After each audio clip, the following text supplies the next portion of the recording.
I came home to my own house and found my sister sitting on my couch, drinking from my favorite mug, acting like she belonged there. And the worst part was that she looked shocked to see me, like I was the intruder. 3 days earlier, I had been miles away, and somehow in that short time, my life had been quietly hijacked. I'm still not sure if what I did afterward makes me a monster or just someone who finally snapped. So I need you to tell me honestly, was I wrong for how I handled this, or would you have done the same thing in my place? The knock on the door is what still echoes in my head. A sharp, confident knock, like whoever was on the other side had every right to be there. The moment it happened, my sister went pale, not confused, not curious, panicked. Her eyes darted to me, then to the door, then back to me, and in that second, I knew there was so much more going on than her just staying over.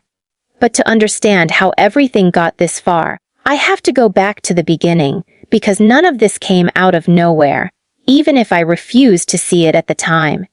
I'm the older sibling. I've always been the responsible one, the planner, the one who did everything right. I worked hard, saved for years, skipped vacations, skipped nights out, skipped a lot of things people my age enjoyed, just so I could finally buy my own house. Not rent. Buy. A small but comfortable place in a quiet neighborhood with a little backyard and a front porch I was absurdly proud of. When I signed those papers, I cried in my car afterward because it felt like proof that all the sacrifices meant something. This house wasn't just walls and a roof. It was my independence, my safety, my achievement. My sister, on the other hand, has always been different. Younger by 4 years, charming, impulsive, and somehow always landing on her feet, no matter how reckless she was. Growing up, she could talk her way out of anything. Teachers adored her, relatives excused her, and my parents constantly worried about her, but never truly held her accountable. If I messed up, it was a lecture. If she messed up, it was a sigh and a, "She'll figure it out." I love her, I really do, but our relationship has always been complicated, a mix of affection, resentment, and unspoken competition. When I bought my house, she was genuinely happy for me, or at least that's what it looked like. She came over the first week with a housewarming gift, hugged me tight, and joked about how I'd finally become a real adult. I remember laughing and telling her she was welcome anytime. That sentence would come back to haunt me. A few months later, I had to travel for work. It wasn't a vacation, just a short business trip, 3 nights away. Before leaving, my sister called me, sounding stressed. She said she'd had a fight with her roommate, that things were tense at her place, and she asked if she could stay at my house for a bit, while I was gone, just to cool off.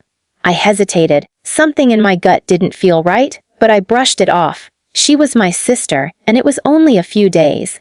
I told her yes. I gave her a spare key, walked her through the basics, told her to water the plants, and reminded her to lock up at night.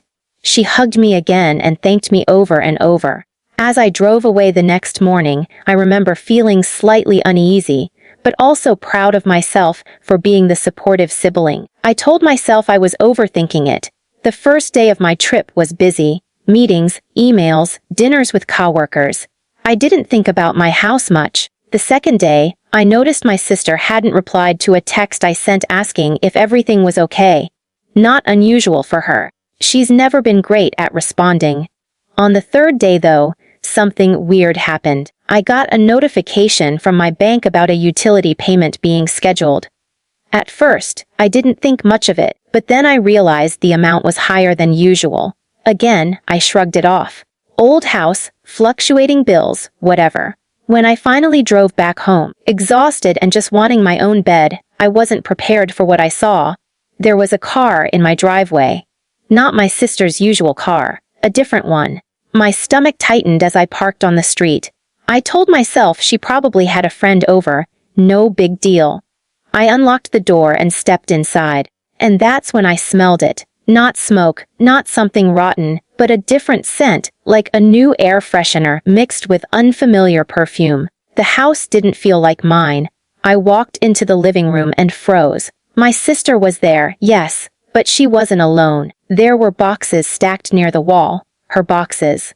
Clothes folded on my chair, shoes by the door that weren't mine. And she was sitting there so comfortably, scrolling on her phone, as if this had always been her space. When she looked up and saw me, her face changed in a way I'll never forget. Surprise, then annoyance, then something close to fear. "Oh, you're back early," she said. Early. I was back exactly when I said I'd be back. I asked her what was going on, trying to keep my voice calm, even though my heart was pounding. She laughed it off, said she'd just brought some things over to make herself more comfortable, that it was only temporary. But when I went into my bedroom, I found more of her stuff, in my room, on my dresser, in my closet. That's when anger started to bubble up. I confronted her again, more firmly this time, and that's when the story started to unravel. She admitted that she hadn't just fought with her roommate. She'd been kicked out. Apparently, things had been bad for a while, and the argument was the final straw. She had nowhere else to go. She said she was planning to tell me, but she didn't want to stress me while I was working. I asked her how long she planned to stay. She avoided the question, said she was figuring things out. I asked her if she had told anyone she was living here. She shrugged and said maybe. That's when my unease turned into full-blown alarm. We argued. Not yelling, but tense, clipped sentences loaded with years of unresolved issues. I told her this was my house, and she couldn't just move in without asking. She accused me of being selfish, of having plenty of space, of forgetting what it was like to struggle. She reminded me of all the times I'd helped her before. As if that meant I was obligated forever, I eventually told her she needed to start making plans to leave. Not immediately, but soon. She nodded, but her expression hardened, and I knew she wasn't happy. Still, I was too tired to deal with it then. I told myself we'd talk properly the next day. That night, I barely slept. Every sound in the house felt wrong. The next morning, I noticed more changes. The mail on the counter wasn't just mine anymore. There were envelopes with her name on them, addressed to my house. My chest tightened as I flipped one over, seeing the date. She'd started changing her address without telling me. When I confronted her about that, she got defensive. Said it was just for now. Said she needed somewhere stable to receive mail. I asked her if she'd told anyone else this was her permanent address. She hesitated just a second too long. That's when it hit me. This wasn't a short stay. She was settling in, claiming space, making my house her backup plan, maybe even her long-term solution. I felt betrayed, not just because she moved in without permission, but because she did it quietly, assuming I'd eventually give in. Over the next 2 days, the tension grew. She rearranged things without asking. She invited people over. I came home from work one evening to find strangers sitting in my living room, laughing like they owned the place. I smiled politely, but inside, I was seething. Each time I tried to talk to her, she brushed it off, saying I was overreacting, saying family helps family. And then came the third day, the day of the knock. It was late afternoon. I was in the kitchen when I heard it. 3 firm knocks on the front door. My sister was in the living room, and the moment the sound echoed through the house, she stiffened. I watched the color drain from her face. She whispered, "Don't open it." That sentence alone told me everything was about to explode. I asked her who it was. She shook her head, pacing now, running her hands through her hair. The knocking came again, louder this time. Whoever it was wasn't going away. I walked toward the door, my sister following me, begging me to wait, to let her handle it. My heart was racing, part of me furious, part of me scared of what I was about to uncover. I reached for the handle anyway. Before I opened it, I turned to her and asked one last time, "Who is it?" She looked at me with pure panic in her eyes and said, "If you open that door, everything's going to get complicated."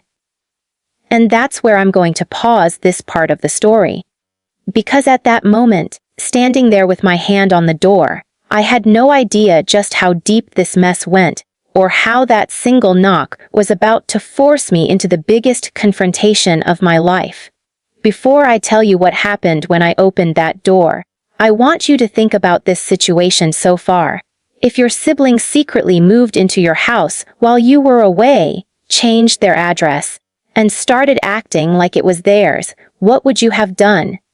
Would you have kicked them out immediately, or tried to keep the peace like I did? Comment what you would have done, because, in the next part, I'll tell you exactly who was standing on the other side of that door, why my sister was so terrified, and how everything spiraled out of control in ways I never imagined. When I finally opened that door, I wasn't prepared for the way my entire understanding of my sister shattered in a single second. Standing on my porch was a man in his late 30s, maybe early 40s, dressed neatly, holding a folder under his arm, with the kind of calm confidence that instantly makes you nervous. He smiled politely at me first, then his eyes shifted past my shoulder, and the moment he saw my sister, his smile vanished. Her knees actually buckled. She grabbed the back of the couch like she might faint, and that's when I knew this wasn't some small misunderstanding. This was serious. I remember thinking, what on earth have you dragged into my house? And was I about to regret opening this door for the rest of my life? The man cleared his throat and asked if my sister was home.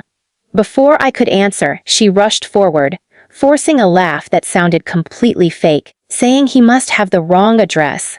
He didn't even look at her. He looked straight at me and said my sister's full legal name, then asked if she was residing at this address. The word, residing, made my stomach drop. I told him this was my house and asked who he was. He introduced himself as a representative from a private lending agency and said he needed to discuss an urgent matter regarding unpaid debts. I felt the blood rush to my ears. Debts, plural. I turned to my sister, demanding an explanation, but she just kept shaking her head, whispering, "Not here, please, not here." The man glanced between us and then said something that still makes me furious to remember. He said that according to their records, this property had been listed as my sister's primary residence and was now considered a valid contact location. That's when it all clicked. The mail. The address changes. The panic. She hadn't just been moving in for comfort. She'd been hiding. I stepped outside and closed the door behind me, partly to keep my sister from completely losing it, and partly because I needed air. The man explained calmly that my sister had taken out multiple personal loans over the past year, that she had defaulted on them, and that she had gone completely no contact. This visit was courtesy, as he put it, before the situation escalated further. I asked him what that meant, and he said legal action, court notices, asset investigations. My house being associated with her name could complicate things. That word, my house, made something inside me snap. I told him very clearly that my sister did not own this property, that her name was nowhere on the mortgage or deed, and that she was staying temporarily without my consent. He nodded and said that was important information, then asked if I could provide proof. I told him I could, and that he would not be welcome back once this was resolved. He handed me a business card, said he would follow up, and then, before leaving, looked past me again and said, she should call us. Avoiding this will only make it worse. When I went back inside, my sister collapsed onto the couch and started crying. Not quiet tears, full sobs, gasping for air, mascara streaking down her face. I stood there, stunned, anger and pity warring inside me. Part of me wanted to comfort her. The other part wanted to scream. Instead, I asked her how long. How long had she been in debt? How long had she been lying to me? Through broken sentences, she admitted everything. It started small, she said, credit cards. A loan to cover rent when she lost a job. Another loan to pay off the first one. Then things spiraled. She'd been juggling payments, borrowing from one place to pay another, pretending she had it under control. When she got kicked out of her apartment, she panicked. She knew collectors would find her old address. She knew they'd start calling family, so she came to my house, safe, stable, owned. She assumed that once she was here, things would slow down. I asked her if she realized what she was risking. My credit, my home, everything I'd worked for. She sobbed harder and said she didn't mean to hurt me, that she just needed time. That word again. Time. I told her she didn't have time. Not like this. We argued for hours. The kind of argument where voices rise, then fall into exhausted whispers, then rise again. She accused me of abandoning her when she needed me most. I accused her of using me. She said family shouldn't treat each other like strangers. I told her strangers wouldn't have done this to me. Around midnight, something shifted. I realized that no matter how much I loved her, keeping her here was dangerous. Not emotionally, legally, financially. I pictured losing my house because of someone else's choices, and the fear was overwhelming. I told her she couldn't stay anymore. Not another night. She stared at me like I'd slapped her.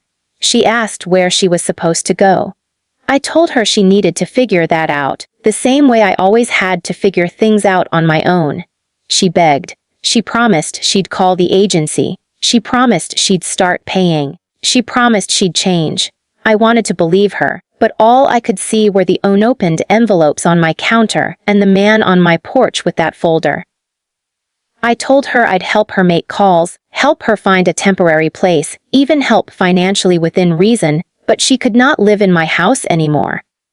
That broke her. She packed in silence, throwing clothes into bags, knocking over things she'd placed so confidently just days before. Watching her erase herself from my space was heartbreaking, but also strangely relieving. When she left, she didn't hug me. She didn't look back. She just walked out the door, and the house felt empty in a way it never had before. The aftermath wasn't immediate peace. It was weeks of stress. I had to call the lending agency myself, send documentation proving ownership, write formal statements declaring my sister was not a resident. I installed cameras, changed the locks. I felt paranoid in my own home, jumping every time someone knocked. My sister didn't speak to me for a long time. When she finally did, it was a short text saying she was staying with a friend and had contacted a legal aid service. No apology, just information. Months later, I heard through family that she was dealing with the consequences. Court dates, payment plans, reality. Some relatives said I was too harsh, that I should have protected her longer. Others quietly told me I did the right thing, that enabling her would have destroyed both of us. I still question myself sometimes, especially late at night when the house is quiet and memories creep in. I wonder if there was another way. If I could have saved her without risking everything. But then I remember her panic at that knock. The way she tried to stop me from opening the door. The way she made decisions for me without my consent. And I remind myself that love doesn't mean sacrificing your entire future for someone who refuses to be honest. If there's any lesson in this mess, it's that boundaries aren't betrayals. They're survival. I didn't stop loving my sister. I stopped letting her destroy my life along with hers. And that was the hardest choice I've ever made. So tell me, honestly, after hearing everything, do you think I did the right thing? Like this video if you were on my side, or even if you weren't but the story made you think. Subscribe for more real, raw stories like this one, because trust me, life has a way of getting complicated fast. And share your final thoughts on this whole mess in the comments section, because I read them all. I'll see you all in the next story.